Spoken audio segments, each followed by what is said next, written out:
ನಮಸ್ಕಾರ ಸ್ನೇಹಿತರೆ, ನಮ್ಮ ಮಧುರ ಸುದೆ ಚಾನಲ್ಗೆ ನಿಮಗೆ ಸ್ವಾಗತ. ನಾವು ನಿಮಗಾಗಿ ಕೃಷ್ಣ ಸಂದೇಶವನ್ನು ಒತ್ತು ತರುತ್ತಿದ್ದೇವೆ. ಇಂದಿನ ಕೃಷ್ಣ ಸಂದೇಶವನ್ನು ನೋಡುವ ಮೊದಲು ಯಾರೆಲ್ಲ ನಮ್ಮ ಚಾನಲನ್ನು ಹೊಸದಾಗಿ ವೀಕ್ಷಿಸುತ್ತಿದ್ದೀರಿ, ನಮ್ಮ ಚಾನಲನ್ನು ಸಬ್ಸ್ಕ್ರೈಬ್ ಮಾಡಿಕೊಳ್ಳಿ. ಹಾಗೆಯೇ ಬೆಲ್ ಬಟನ್ ಒತ್ತುವ ಮೂಲಕ ನೋಟಿಫೈ ಆಗಿರಿ. ಇಂದಿನ ಕೃಷ್ಣ ಸಂದೇಶವನ್ನು ನೋಡೋಣ. ಉಪ್ಪಿನಂತೆ ಕಟು ಮಾತನ್ನು ಹೇಳುವವನು ನಿಜ ಸ್ನೇಹಿತ, ಸಕ್ಕರೆಯಂತೆ ಸಿಹಿ ಮಾತನಾಡುವವ ನಯವಂಚಕ. ಅದಕ್ಕೆ ಉಪ್ಪಿನಲ್ಲಿ ಹುಳ ಬಿದ್ದ ಇತಿಹಾಸವಿಲ್ಲ, ಇತಿಹಾಸದಲ್ಲಿ ಹುಳ ಬೀಳದ ಸಿಹಿ ಇಲ್ಲ. ಅವಶ್ಯಕತೆ ಇದ್ದರೂ ಇಲ್ಲದಿದ್ದರೂ ಯಾವಾಗಲೂ ಒಂದೇ ಥರ ಇರಿ. ನಟಿಸುವ ಸಂಬಂಧಗಳು ಯಾವತ್ತೂ ಶಾಶ್ವತವಲ್ಲ. ಹಾಗಾಗಿ ಇನ್ನೊಬ್ಬರ ಮೇಲೆ ದ್ವೇಷ ಸಾಧಿಸುವುದು ನಾವು ವಿಷ ಕುಡಿದು ಇನ್ನೊಬ್ಬರು ಸಾಯಲಿ ಅಂತ ಕಾಯುತ್ತಾ ಕುಳಿತಂತೆ.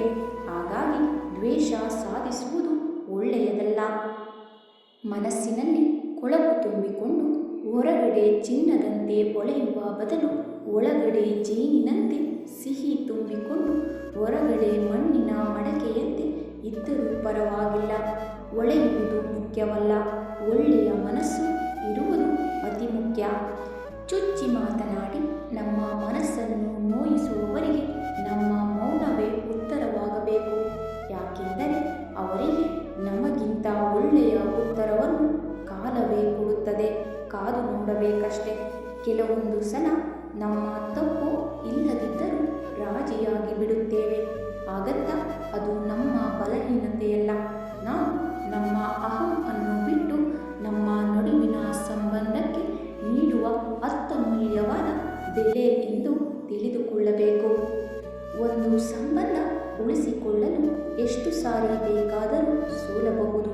ಆದರೆ ಅದನ್ನೇ ನಿನ್ನ ದೌರ್ಬಲ್ಯ ಎಂದು ತಿಳಿದುಕೊಂಡರೆ ಆ ಸಂಬಂಧ ಮುಂದುವರಿಸುವ ಅವಶ್ಯಕತೆ ಇರುವುದಿಲ್ಲ. ಏಕೆಂದರೆ ಮನುಷ್ಯರಿಗೆ ಸ್ವಾಭಿಮಾನ ಕೂಡ ತುಂಬಾ ಮುಖ್ಯ, ತಿಳಿದಿರಲಿ. ಹಾಗಾಗಿ ಮರಣ ಹೊಂದಿದ ನಂತರ ಶವದ ಮೇಲೆ ಬಿದ್ದು ಬಿದ್ದು ಅಳುವ ಸಂಬಂಧಿಗಳಿಗಿಂತ ಬದುಕಿರುವಾಗ ಜೀವನದಲ್ಲಿ ಕೆಳಗಡೆ ಬೀಳದಂತೆ ಜೊತೆಯಾಗಿ ನಿಲ್ಲುವ ಸಂಬಂಧಗಳೇ ನಿಜವಾದ ಸಂಬಂಧಗಳು. ಹಾಗಾಗಿ ಎಲ್ಲ ಒಳ್ಳೆಯದೇ ಆಗುತ್ತದೆ.